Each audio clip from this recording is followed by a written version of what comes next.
पश्चिमी उत्तर प्रदेश जीवन और आर्थिक गतिविधियों से भरपूर भारत के सबसे बड़े राज्य में बहुत महत्व रखता है। उपजाऊ मैदान और महत्वपूर्ण जगह होने की वजह से यह क्षेत्र सभ्यताओं का पालना और ऐतिहासिक बदलावों का गवाह रहा है।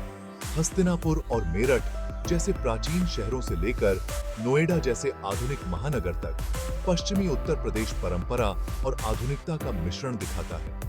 कृषि और तेजी से बढ़ते औद्योगिक क्षेत्र से प्रेरित होकर इसने उत्तर प्रदेश के इकोनॉमिक पावर हाउस का खिताब जीता है। यह ऐसे पश्चिमी उत्तर प्रदेश के विभिन्न पहलुओं जैसे कि इसके भौगोलिक विशेषताएं, कृषि में प्रगति, सामाजिक राजनीतिक गतिशीलता और सांस्कृतिक विशिष्टता पर प्रकाश डालता है। पश्चिमी उत्तर प्रदेश के बीचों बीच दोआब क्षेत्र है, जो गंगा और यमुना नदियों के बीच उपजाऊ भूमि का एक विशाल क्षेत्र है। यह क्षेत्र उपजाऊ मिट्टी और प्रचुर जल संसाधनों से समृद्ध है और हजारों सालों से कृषि का केंद्र रहा है। दोआब अपने गन्ने के उत्पादन के लिए प्रसिद्ध है, जो एक कैश क्रॉप है, और इसने इस क्षेत्र की अर्थव्यवस्था को आकार देने में महत्वपूर्ण भूमिका निभाई है। गन्ने के ऊंचे ऊंचे डंठल हवा में धीरे धीरे लहराते हुए भूमि की उर्वरता और किसानों की मेहनत का प्रमाण है।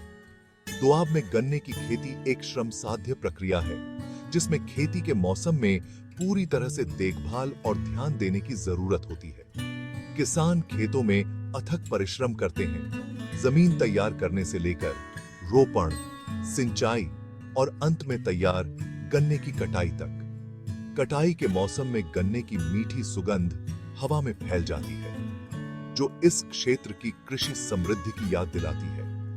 कटे हुए गन्ने को चीनी मिलों तक पहुंचाया जाता है, जहां इसे चीनी, गुड़ और अन्य उत्पादों में संसाधित किया जाता है। आलू एक और महत्वपूर्ण फसल है, जो दोआब क्षेत्र में अच्छी होती है। पश्चिमी उत्तर प्रदेश भारत में आलू उत्पादन करने वाले प्रमुख क्षेत्रों में से एक है, जो राष्ट्रीय उत्पादन में महत्वपूर्ण योगदान देता है। दोआब की ठंडी जलवायु और उपजाऊ मिट्टी आलू की खेती के लिए आदर्श स्थिति प्रदान करती है। इस क्षेत्र के कई किसानों के लिए आलू की खेती आय का एक महत्वपूर्ण स्रोत है, जो उन्हें आर्थिक स्थिरता और जीविका प्रदान करती है। दोआब क्षेत्र की कृषि बहुतायत ने न केवल खाद्य सुरक्षा सुनिश्चित की है, बल्कि पश्चिमी उत्तर प्रदेश में आर्थिक विकास को भी बढ़ावा दिया है। इस क्षेत्र के कृषि उत्पादों का सेवन न केवल घरेलू स्तर पर किया जाता है, बल्कि भारत के अन्य हिस्सों और यहां तक कि अंतर्राष्ट्रीय स्तर पर भी निर्यात किया जाता है। कृषि क्षेत्र आबादी के एक बड़े हिस्से को रोजगार प्रदान करता है, जिसमें किसान और खेतीहर मजदूर से लेकर कृषि उपज के प्रसंस्करण, परिवहन और विपणन में शामिल लोग शामिल हैं। अपनी उपजाऊ भूमि और मेहनती किसानों के साथ दोआब क्षेत्र पश्चिमी उत्तर प्रदेश की अर्थव्यवस्था की रीढ़ बना हुआ है। चौधरी चरण सिंह भारतीय राजनीति की एक महान हस्ती ने पश्चिमी उत्तर प्रदेश पर एक अमिट छाप छोड़ी। मेरठ जिले के एक छोटे से गांव में एक किसान परिवार में जन्मे चरण सिंह का जीवन और विरासत भारतीय किसानों की आकांक्षाओं और संघर्षों के साथ जुड़े हुए थे। वह किसानों के अधिकारों के प्रबल पक्षधर के रूप में प्रसिद्ध हुए। उन्होंने अपना जीवन किसानों की स्थिति में सुधार लाने के लिए समर्पित कर दिया। कृषि से जुड़े मुद्दों की उनकी गहरी समझ ग्रामीण उत्तर प्रदेश में उनके अपने अनुभवों से उपजी थी। चरण सिंह के राजनीतिक जीवन पर कृषि सुधारों के प्रति उनकी अटूट प्रतिबद्धता की छाप थी। उनका दृढ़ विश्वास था कि भारत की प्रगति उसके किसानों की भलाई पर निर्भर करती है।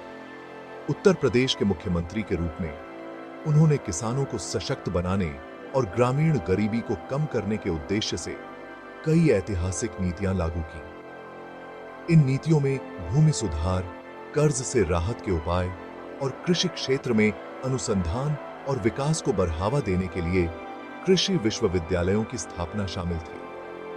चरण सिंह का प्रभाव उत्तर प्रदेश की सीमाओं से कहीं आगे तक फैला हुआ था। उन्होंने भारत के प्रधानमंत्री के रूप में अपने कार्यकाल के दौरान, हालांकि थोड़े समय के लिए ही सही, राष्ट्रीय कृषि नीतियों को आकार देने में महत्वपूर्ण भूमिका निभाई। ग्रामीण विकास और कृषि विकास पर उनके जोर ने देश भर के लाखों किसानों को प्रभावित किया, जिससे जनता के सच्चे हितैषी के रूप में उनकी विरासत मजबूत हुई। भारतीय कृषि में उनके योगदान से आज भी नीति निर्माताओं और किसानों की पीढ़ियां प्रेरित होती हैं। आज भी चरण सिंह की विरासत पश्चिमी उत्तर प्रदेश पर छाई हुई है। उनका नाम किसानों के अधिकारों और कृषि सुधारों का पर्याय है। उनकी मूर्तियां पूरे क्षेत्र में फैली हुई हैं, जो किसानों के कल्याण के प्रति उनकी अटूट प्रतिबद्धता की याद दिलाती है। उनका जन्मदिन पूरे भारत में किसान दिवस के रूप में मनाया जाता है, जो उनके जीवन और कार्यों के स्थायी प्रभाव का प्रमाण है। पश्चिमी उत्तर प्रदेश के किसान विशेष रूप से उन्हें एक ऐसे मसीहा के रूप में मानते हैं जिन्होंने उनके उत्थान के लिए अथक संघर्ष किया। भाग 4, जाट, कृषि और समाज में एक प्रभावशाली शक्ति। जाट एक प्रमुख कृषक समुदाय पश्चिमी उत्तर प्रदेश की आबादी का एक महत्वपूर्ण हिस्सा है। अपनी दृढ़ता, कड़ी मेहनत और जमीन से गहरे जुड़ाव के लिए जाने जाने वाले जाटों ने इस क्षेत्र के सामाजिक और आर्थिक परिदृश्य को आकार देने में महत्वपूर्ण भूमिका निभाई है। कृषि में उनके योगदान, खासकर गन्ने, गेहूं और चावल की खेती में पश्चिमी उत्तर प्रदेश को भारत का अन्न भंडार बनाने में महत्वपूर्ण रहे हैं। उनके मजबूत काम के प्रति समर्पण और उद्यमशीलता की भावना ने उन्हें व्यापार और राजनीति सहित अन्य क्षेत्रों में भी सफलता दिलाई है। जाट परंपरागत रूप से एक कृषक समुदाय रहे हैं, जहां भूमि का स्वामित्व उनके सामाजिक और आर्थिक स्थिति का आधार रहा है। उनके गांव विशाल खेत और घनिष्ठ सामुदायिक जीवन की विशेषता रखते हैं, जो कृषि से उनके गहरे जुड़ाव को दर्शाते हैं। पीढ़ियों से उन्होंने अपनी कृषि संबंधी कुशलता को निखारा है, बदलती कृषि पद्धतियों के अनुकूल ढाला है और अपनी उत्पादकता बढ़ाने के लिए नई तकनीकों को अपनाया है। उनकी कृषि सफलता ने उन्हें न केवल समृद्धि दिलाई है, बल्कि पश्चिमी उत्तर प्रदेश के समग्र आर्थिक विकास में भी महत्वपूर्ण योगदान दिया है। अपने कृषि कार्यों से परे जाटों ने राजनीतिक क्षेत्र में भी अपनी उपस्थिति दर्ज कराई है। उनकी संख्या, बल और सामाजिक एकजुटता ने महत्वपूर्ण राजनीतिक ताकत का रूप ले लिया है, जिससे वे नीतिगत निर्णयों को प्रभावित करने और अपने समुदाय के हितों की वकालत करने में सक्षम हुए हैं। दशकों से कई जाट नेता उभरे हैं, जो राज्य और राष्ट्रीय राजनीति में प्रमुख पदों पर पहुंचे हैं। उनकी राजनीतिक भागीदारी उनके अधिकारों के प्रति उनकी जागरूकता और अपने भाग्य को आकार देने में अपनी बात रखने के उनके दृढ़ संकल्प को दर्शाती है। पश्चिमी उत्तर प्रदेश के जाट एक मोनोलिथिक समुदाय नहीं है, बल्कि आगे चलकर विभिन्न कुलों और उपजातियों में विभाजित हैं, जिनमें से प्रत्येक के अपने अलग-अलग रीति रिवाज और परंपराएं हैं। इन आंतरिक विभाजनों के बावजूद वे सामुदायिक पहचान और एकजुटता की एक मजबूत भावना साझा करते हैं। खाप पंचायतों की संस्था, पारंपरिक ग्राम परिषदें समुदाय के भीतर विवादों को सुलझाने और सामाजिक सद्भाव बनाए रखने में महत्वपूर्ण भूमिका निभाती हैं। विभिन्न गांवों के बुजुर्गों से युक्त इन परिषदों का सम्मान उनके ज्ञान और निष्पक्षता के लिए किया जाता है। हालांकि उनके फैसले कानूनी रूप से बाध्यकारी नहीं होते हैं, लेकिन उनका नैतिक भार महत्वपूर्ण होता है और आमतौर पर समुदाय के सदस्य उनका पालन करते हैं। भाग 5, शहरीकरण और